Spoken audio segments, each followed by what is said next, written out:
Hare Krishna. So, I have to admit that I'm very happy to be back in the Moscow temple. But this is the first time that I have come to a new country, because previously when I came, this was known as Soviet Union.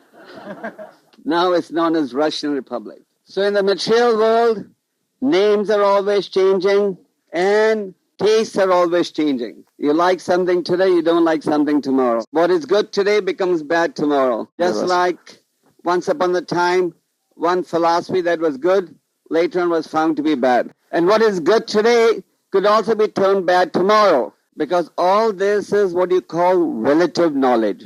Relative knowledge is always changing, but absolute knowledge does not change. What was true today, it is true today. What was true yesterday is true today, and it will be true tomorrow. So this Krishna conscious movement is presenting a philosophy that is eternally true. And it is true for the whole planet.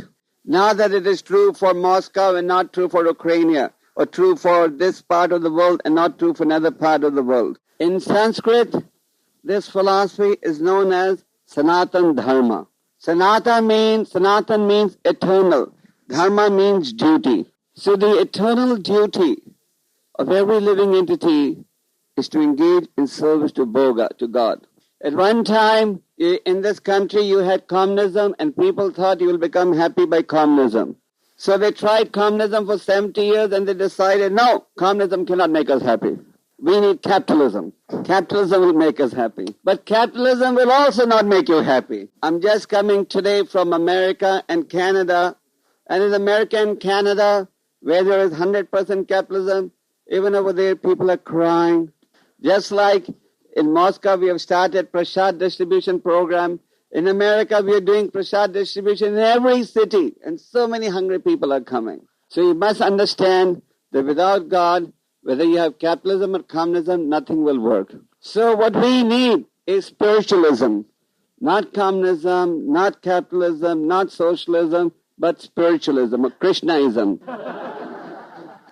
So we are propagating Krishnaism. So some of you, I see there are many visitors today, so many of you may want to know what is Krishnaism. So just now you saw a play, and I will explain to you what is Krishnaism in light of the play that you saw. Of course, the devotees who live in the temple, they have all heard this story many times. But many of our guests, they have probably not heard the story before. So these stories are all eternal and they're always sweet. Krishna incarnated in the form of Chaitanya Mahaprabhu 500 years ago. If you want to be very precise, because these days everybody believes in mathematics, it was about 505 years ago. So Krishna appeared in the form of Chaitanya Mahaprabhu. Why did he appear as Chaitanya Mahaprabhu? For two reasons. One was Krishna wanted to understand the intensity of Radharani's attachment and devotion to him. But this I will not discuss today because many of you may not understand this. Radharani is recognized as the greatest devotee of Krishna. But another reason why Krishna appeared as Chaitanya Mahaprabhu was to deliver the fallen souls of Kali Yuga. In Kali Yuga, by and large, people are not too interested in self-realization. They are more interested in what is known as sense enjoyment. Whether you go to a simple village in India, or a simple village in your country, or a simple village in America, everywhere people have the same interest, sense enjoyment, eat, drink and be merry. Because Chaitanya Mahaprabhu is God, he knows that people cannot be happy by eating, drinking and being merry. After all, who can know more than God? Just like the small child, he always turns to the father for information on everything. So we have to turn to God for direction. So Chaitanya Mahaprabhu was very unhappy seeing the attempts of the materialist to become happy by some material arrangement. So Chaitanya Mahaprabhu propagated the chanting of the Hare Krishna mantra. In your country, the Hare Krishna mantra was first introduced when Prabhupada came to Moscow in 1971.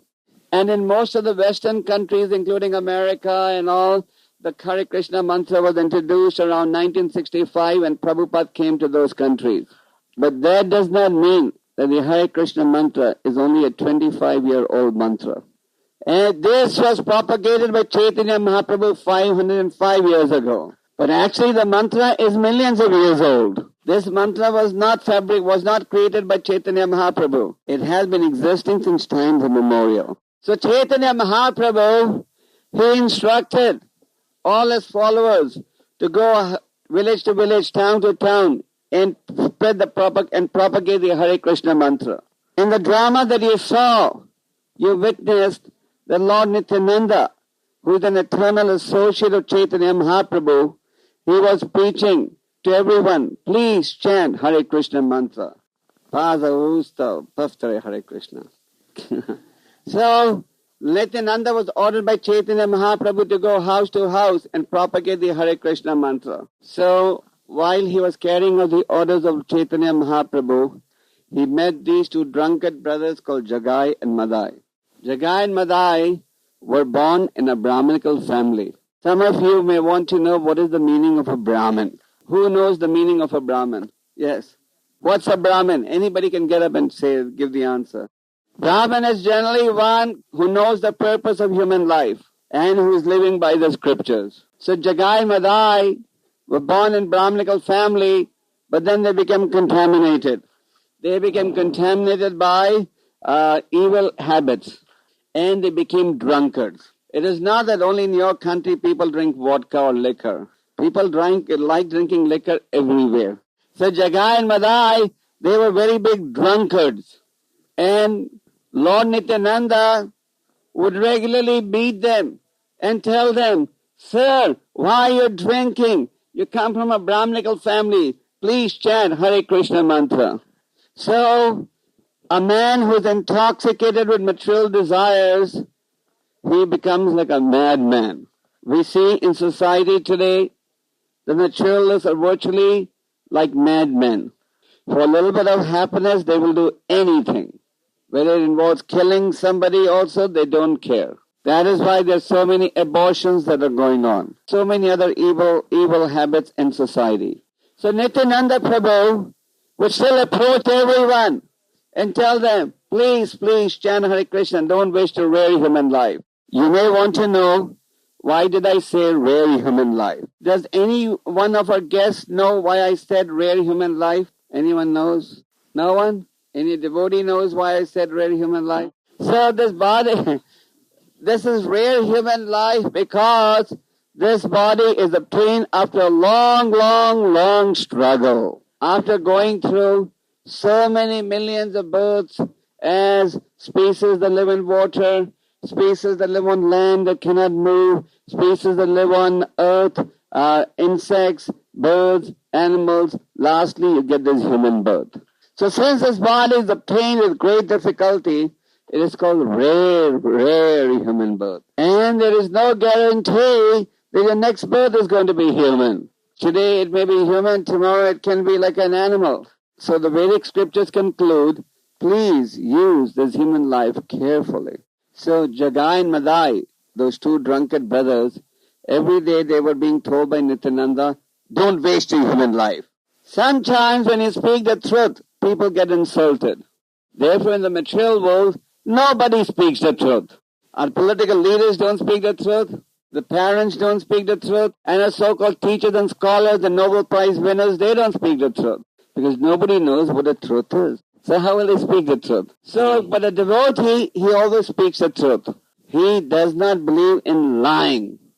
So Nityananda Prabhu, because he was telling these two drunkards, please, don't waste your human life, chant Hare Krishna. One day they became very angry. And they threw a stone on his forehead. And when the stone hit the forehead, what came out? Blood. Since this was a drama and not a real act, you did not see the blood coming out. But when Nityananda was attacked, blood came out. So Nityananda was attacked, but Nityananda still did not say anything. He still pleaded, sir, please, you can beat me, no problem, but please chant Hare Krishna. But when Lord Nityananda heard what had happened to Nityananda, he became very angry. Why did he become angry? Because a devotee of the Lord is very dear to the Lord. The devotee can tolerate all inconveniences, but the Lord cannot tolerate his devotee being insulted or offended. So Lord Nityananda, Chaitanya Mahaprabhu was so angry that he ran to see what had happened to Nityananda and to kill these two drunkard brothers with his Sudarshan Chakra. The Sudarshan Chakra is a very powerful weapon. Just like these days you have nuclear weapons. This is 1,000,000 times more powerful than a nuclear weapon. No human being can have this weapon. Tolka Krishna. Only Krishna can have this weapon. But so when Nityananda saw that Chaitanya Mahaprabhu was getting ready to release the Sudarshan Chakra, he said, "No, please don't do this."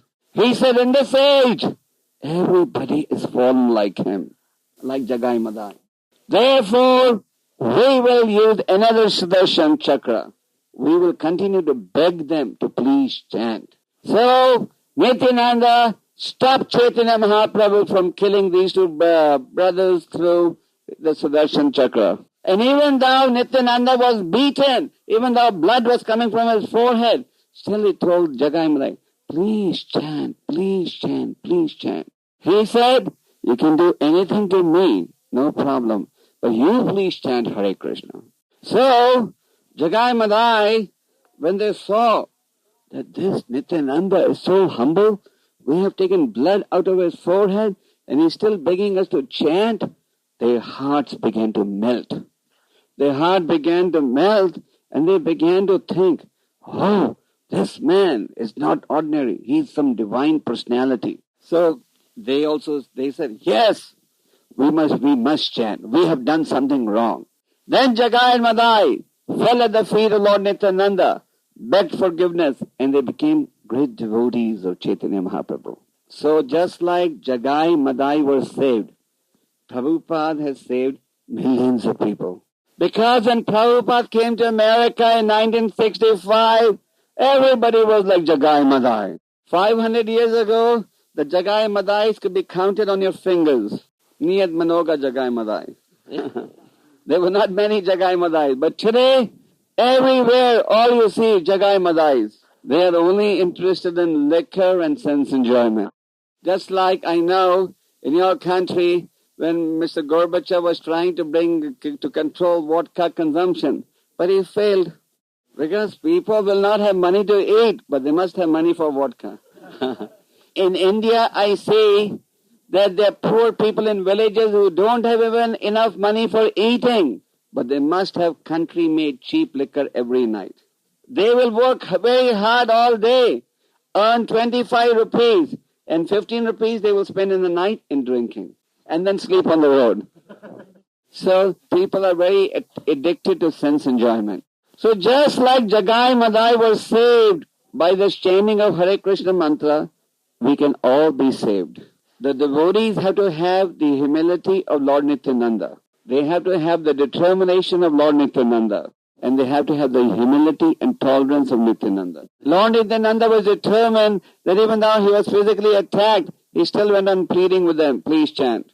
That is why you see the Hare Krishna devotees, wherever they go, they give people only one message. They say, "Please chant Hare Krishna mantra." Why do they only give one mantra and not hundreds of mantras? When you go to Moscow, Leningrad, London, Paris, you'll only see devotees giving one mantra. What is a mantra? Mantra is a Sanskrit word that means a process of obtaining peace of mind. Is there anybody who does not want peace of mind? If you don't want peace of mind, then please don't chant Hare Krishna. But if you want peace of mind and happiness, then please chant Hare Krishna. But if you chant the mantra properly, then you can obtain peace of mind. So Hare Krishna mantra means that the devotee is praying to the Lord, "Oh Lord, please engage me in service, please save me." So we request everyone, whether you're a student, a housewife, a businessman, a factory worker, or unemployed, that everybody should please try to establish his relationship with God. Because unless you establish a relationship with God, material nature will not cooperate. Just like these days, in the Western countries, in the newspapers, all you read is about the food problems in Russia and the other republics. Therefore, whenever I go to our ISKCON temples in North America, devotees want to know, Do our devotees have enough prasad in Russian republics? I tell them for devotees there's no problem. They don't have to stand in long lines. But unless we try to establish a relationship with God, material nature will not cooperate. In the Bhagavad Gita, Krishna says, Annat bhavanti bhutani prajanat anna sambhava. Food grains come from rainfall. Rainfall comes from sacrifice. Sacrifice means religious duties. So unless we execute religious duties, you will not get cooperation from material nature. This is a very simple law. Just like if you don't follow the government, you cannot get cooperation from the government. So beyond this government, there is a supreme government. That is the government of Krishna. And Krishna is not a sectarian God. He's not a God for Hindus or Muslims or Christians or Indians or some other community. He's God for everyone. So we have to take Krishna's teachings to heart. Ordinary living entity suffers from 4 types of mistakes. We have a tendency to cheat, we make mistakes, our senses are imperfect, and we get illusioned. Is there anyone that any of you know in this audience who doesn't suffer from these 4 defects? Do any of you have any friends who are free from these 4 defects? No. Nobody is free from these 4 defects. But Krishna is free, and his agents are also free from the influence of these defects in the sense that they follow Krishna's teachings. So we have to recognize that our knowledge is imperfect, but by taking shelter of Krishna, we will gradually become perfect. Please recognize also that you have to take shelter of everyone, of somebody. If you don't take shelter of Krishna, you will have to take shelter of the agent of Krishna. And that agent of Krishna is very cruel. Krishna is very kind, but his agent is the opposite. And that's Maya Devi. You may want to know what will the cruel agent of Krishna do to you. This agent of Krishna will make sure that you're always miserable. It will make sure that if you have a healthy body today, tomorrow you will become sick. It will make sure you become old. It will make sure that you eventually die. And it will make sure that when you are in the womb of your mother, again you will suffer. Therefore the child always comes out of the mother's womb crying. Then it will make sure that material nature troubles you also. Today, of course, the pagoda is Ochin Kharashoya. But it's not like Kharashoya every day. Sometimes it is too hot, sometimes too cold. Sometimes there are floods, and sometimes there is drought. When you have floods, everything gets destroyed. And when you have drought, no water, then you can't have agricultural production. Then there is material nature that is always ready to trouble you. There is earthquake sometimes. But that is not all. Maya, they will make sure you have more miseries than this. Other entities are also troubling you. The other entity doesn't mean just the KGB or something. It means other living entities. Some of them may be your friends, your relatives, even the small mosquito and the fly. You go to sleep in the night and the mosquito will come and boom, boom, boom, and make your life miserable. And then your mind is always troubling you. I'm sure if you want to be honest, all of you will admit that your mind is your biggest enemy. The mind has unlimited material desires. When you see some American car, don't you feel like, oh, I should also have that car? So mind is always troubling us. Mind troubles you in 2 ways. One way is hankering. Second is lamentation. You're hankering for what you do not have, and you're lamenting for what you have lost. So in material world, people are always lamenting. Just like now you've had a change of system, but still some people are lamenting, no, maybe we should have communism. So hankering and lamenting will always go on. Today you like someone, tomorrow you hate him. So the mind is troubling you. Never be happy.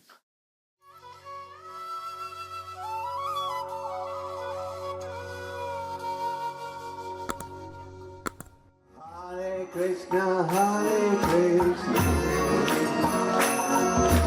Krishna Krishna, Hare Hare.